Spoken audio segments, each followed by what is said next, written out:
નમસ્કાર ખેડૂત મિત્રો, સહયોગ સીડ્સમાં હું આપનું હાર્દિક સ્વાગત કરું છું। આજે આપણે આવ્યા છીએ ગોંડલ તાલુકાના કેસવાડા ગામે કે જે એક ખેડૂતે આપણી સહયોગ સીડ્સની હીરામણી રિસર્ચ વેરાયટી છે એનું વાવેતર કરેલું છે। તો આપણે ખેડૂતના મોઢેથી સાંભળીએ કે કેવું છે મગફળીનું પરફોર્મન્સ। તો સૌપ્રથમ તમારું પૂરું નામ?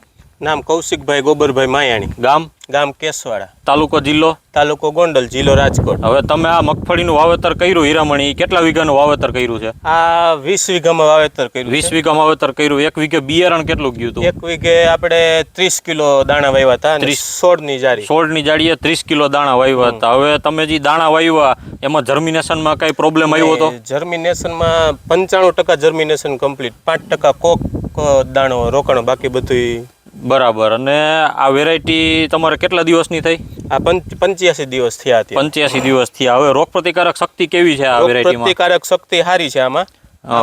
તમારે બીજું કઈ ફૂગ બુક કે ગેરું કે બહુ આમાં કઈ અત્યારે હજી 85 દિવસ થયા પણ દેખાતું નથી। ટોટલ તમારા હાથ નીચે ટોટલ મગફળીનું કેટલા વીઘાનું વાવેતર છે અત્યારે? આ 20 વીઘાનો આખો પ્લોટ છે। 20 વીઘા। એના સિવાયની તમે બીજી કઈ વેરાયટી વાવી?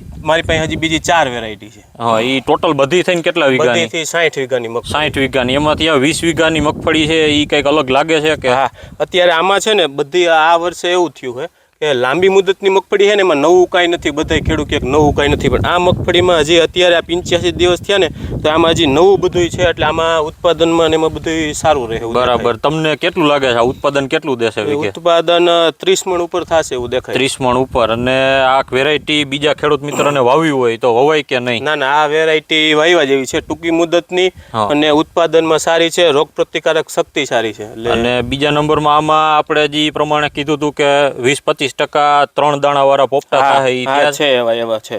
બરાબર। અહીંયા બીજા ખેડૂત મિત્ર છે, તમને આ વેરાયટી કેવી લાગી? વેરાયટી સરસ છે, સારી છે। ઓકે, તો વાવવા જેવી છે ને બધાયને? હા, ઓકે, આભાર।